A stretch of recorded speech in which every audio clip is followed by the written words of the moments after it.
Angkatan tahun 2023. Di sini saya akan menjelaskan materi yang berjudul Ruang Lingkup Pendidikan Kewarganegaraan, Hakikat Pendidikan Kewarganegaraan dalam Mengembangkan Kemampuan untuk Sarjana atau Profesional. 1. Ruang lingkup pendidikan. Pendidikan memiliki cakupan yang luas dan mendalam dalam membentuk individu menjadi anggota masyarakat yang berperan aktif dan bertanggung jawab. Ruang lingkup pendidikan meliputi A. Pendidikan formal. Yang pertama, melalui sistem pendidikan formal seperti sekolah, perguruan tinggi, dan lembaga pendidikan lainnya. Yang kedua, fokus pada pembelajaran pengetahuan, keterampilan, dan sikap yang sesuai dengan kurikulum yang telah ditetapkan. B. Pendidikan non-formal. Yang pertama, terjadi di lingkungan sekolah dan dapat melibatkan berbagai kegiatan seperti kursus, pelatihan, dan workshop. Yang kedua, memberikan kesempatan untuk pelajaran sepanjang hayat dan pengembangan keterampilan kursus. Yang terakhir C. Pendidikan informal. Yang pertama, pembelajaran yang terjadi secara tidak terstruktur melalui pengalaman sehari-hari, interaksi sosial, dan pengaruh lingkungan. Yang kedua, penting dalam membentuk sikap, nilai, dan identitas individu sebagai anggota masyarakat. Perkenalkan, nama saya Maria Clarita Benadobe. Di sini saya akan melanjutkan materi 2, yaitu tentang hakikat pendidikan kewarganegaraan. Pendidikan kewarganegaraan merupakan bagian internal dari pendidikan yang bertujuan untuk membentuk warga negara yang berkompeten, bertanggung jawab, dan peduli terhadap masyarakat dan negara. A. Penguatan identitas dan kesadaran kewarganegaraan. 1. Memperkenalkan konsep-konsep dasar tentang hak, kewajiban, dan bertanggung jawab sebagai warga negara. 2. Mengembangkan kesadaran dan nilai-nilai demokrasi, toleransi, dan keadilan sosial. B. Pembentukan sikap dan nilai kewarganegaraan. B.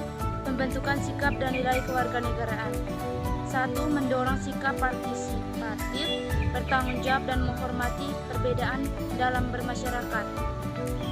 2. Membentuk nilai seperti integritas, kerjasama, dan kepedulian terhadap kepentingan bersama. B. Pengembangan kemampuan berpikir kritis dan analisis. 1. Melatih kemampuan siswa untuk menganalisis informasi, mengevaluasi argumen, dan membuat keputusan yang berdasarkan pada pengetahuan dan pemahaman yang mendalam. D. Pemberdayaan dalam proses demokrasi. 1. Mendorong partisipasi aktif dalam kegiatan-kegiatan demokratis seperti pemilihan umum, debat publik, dan advokasi masyarakat. 2.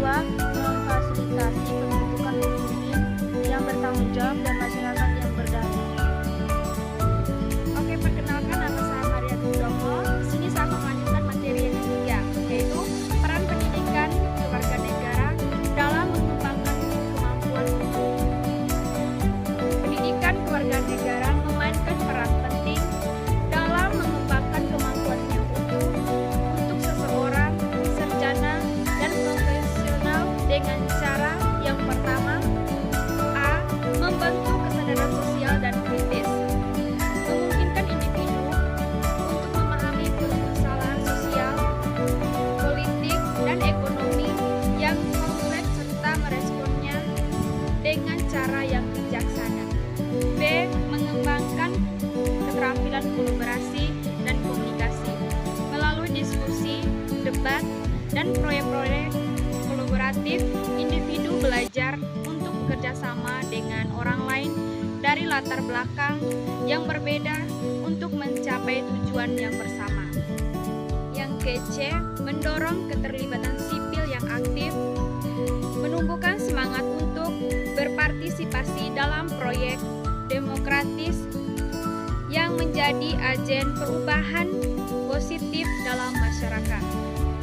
Yang ke-D, menanamkan nilai-nilai kemanusiaan dan keadilan, mendorong individu untuk bertindak dengan empati, keadilan, dan integritas dalam segala aspek kehidupan mereka, baik secara pribadi atau profesional.